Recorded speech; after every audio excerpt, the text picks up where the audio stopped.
Good morning, dear students. So you know that we have started our new chapter, that is structure of atom, or in some books it is given as atomic structure, but the content is same for all. So इसमें I will give you 2-day written work and 1 day for the explanation whatever you have written in your copy. So today it is time for explanation. देखिए, the first theory, definite theory about, जो सबसे पहले जो बताया था matter के बारे में, किसने बताया था? डेल्टन ने. तो हमने डेल्टन एटॉमिक थ्योरी भी पढ़ रखी है, ये इन्होंने 1808 में बताया था. And they told that atom is the smallest particle, और उन्होंने ये भी बताया था कि एटम जो है वो इंडिविजुअल है. But after the discovery of electron, proton and neutron, जब इलेक्ट्रॉन, प्रोटॉन और न्यूट्रॉन की डिस्कवरी हो गई तो ये पता चला कि एटम जो है वो स्मॉलेस्ट पार्टिकल नहीं है, बल्कि एटम भी डिविजिबल है, जो कि अपने सब एटॉमिक पार्टिकल्स में डिविजिबल है, और उन सब एटॉमिक पार्टिकल्स के नाम इलेक्ट्रॉन, प्रोटॉन और न्यूट्रॉन है. मगर ये कब पता चला? अर्ली 20th सेंचुरी में. और जो एटम के बारे में उन्होंने बताया था दैट वाज इन 1808.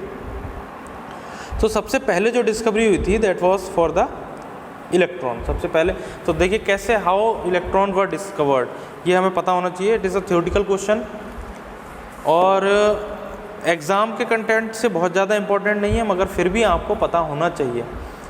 कि आपसे कोई पूछ लेता था हाउ वाज इलेक्ट्रॉन डिस्कवर्ड, अब एकदम से तो नहीं आ गया ना, कोई कुछ हुआ होगा, कुछ एक्सपेरिमेंट किया होगा, तो उस एक्सपेरिमेंट के बारे में आज हम पढ़ेंगे. ठीक है, the electron was discovered by J Thomson. तो ये एक फार्मूला मैं बता रहा हूँ आपको, इसको कहते हैं ईट पर नाच, ETPRNC. ठीक है, ईट मतलब इलेक्ट्रॉन थॉमसन, ठीक है, पर PR मतलब प्रोटॉन रदरफोर्ड, नाच मतलब NC मतलब न्यूट्रॉन चैडविक. तो इलेक्ट्रॉन की जो डिस्कवरी करी गई थी that was by J Thomson.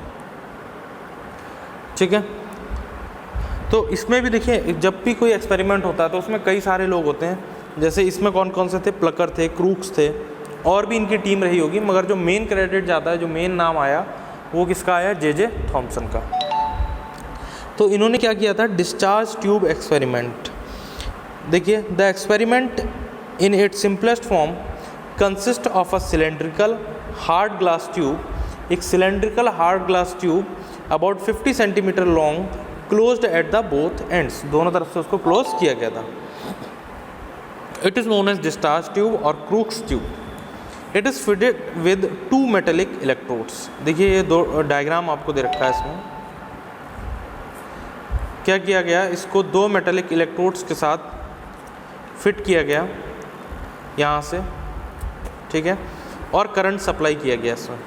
यहाँ पर देखिए एनोड इज़ पॉजिटिव, ठीक है, this is anode and this is cathode. Clear हो गया? और यहाँ पर एक साइड ट्यूब अटैच करी गई. ये साइड ट्यूब इसलिए अटैच करी गई थी ताकि इनको यहाँ पर क्या बनाना था, इनको देखिए यहाँ पर इसका प्रेशर मेंटेन करने के लिए साइड ट्यूब को यहाँ पर लगाया गया, ताकि इससे प्रेशर को घटाया या बढ़ाया जा सके. प्रेशर अप्लाई करेंगे तो प्रेशर अंदर की डिस्चार्ज ट्यूब का बढ़ जाएगा. प्रेशर अगर हम लोग रिड्यूस करेंगे तो यहाँ पर वैक्यूम क्रिएट हो जाएगी. ठीक है, तो दिस इज़ द डायग्राम. इसको आप ध्यान से देख लीजिए एक बार. I hope all of you have made in your copy. सबने कॉपी में बना लिया होगा इसको. देखिए, the tube is connected to a side tube through which it can be evacuated to any desired pressure with the help of vacuum pump. ये मैंने बता दिया इसके बारे में कि इससे हम लोग क्या करें, प्रेशर को मेंटेन कर सकें.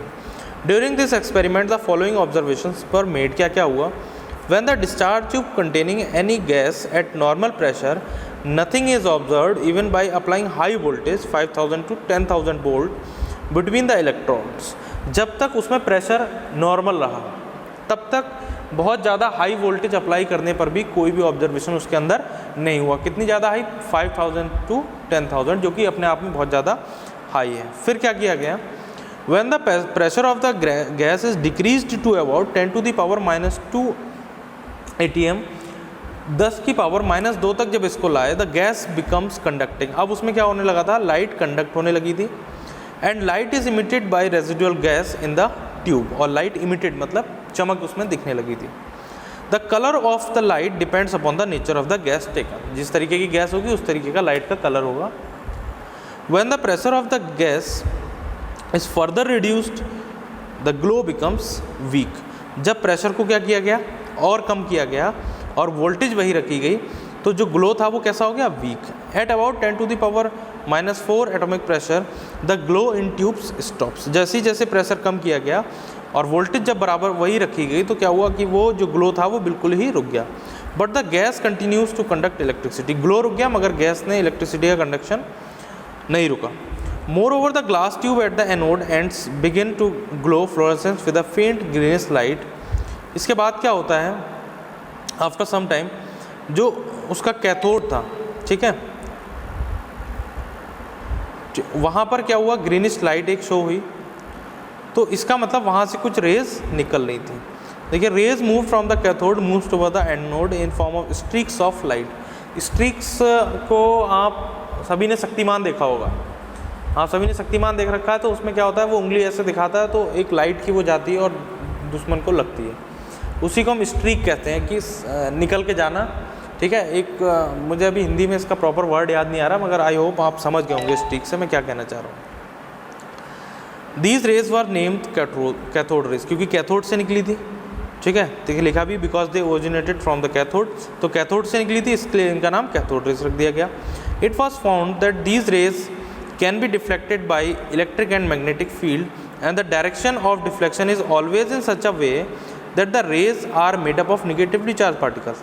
मतलब जब इलेक्ट्रिक और मैग्नेटिक फील्ड में इनको लाया गया तो इनकी जो डायरेक्शन थी वो चेंज होने लगी थी और ये हर बार ऐसे होती थी जो कि इससे पता चला कि ये निगेटिवली चार्ज्ड हैं। So these charge particles constitute the cathode rays were electrons. जो कैथोड रेज में जिसकी वजह से स्ट्रीक्स ऑफ लाइट जा रही थी, जिसकी वजह से वो निगेटिव प्रॉपर्टी शो कर रही थी, उसका मतलब वहाँ पर कोई पार्टिकल्स था और वही पार्टिकल्स क्या थे, electron. Now charge of electron and mass. J Thomson determined the ratio of charge of the electron to its mass. Charge और मास का जो रेशियो निकला दैट इज E/m वैल्यू जो निकली इसकी, that is 1.76 × 10⁸ coulomb per gram for electron, ठीक है। तो दिस इज द कैलकुलेशन है। उसके बाद उन्होंने क्या निकाला, मास ऑफ इलेक्ट्रॉन निकालना चाहा, तो mass of electron will be 9.1 × 10⁻³ kg।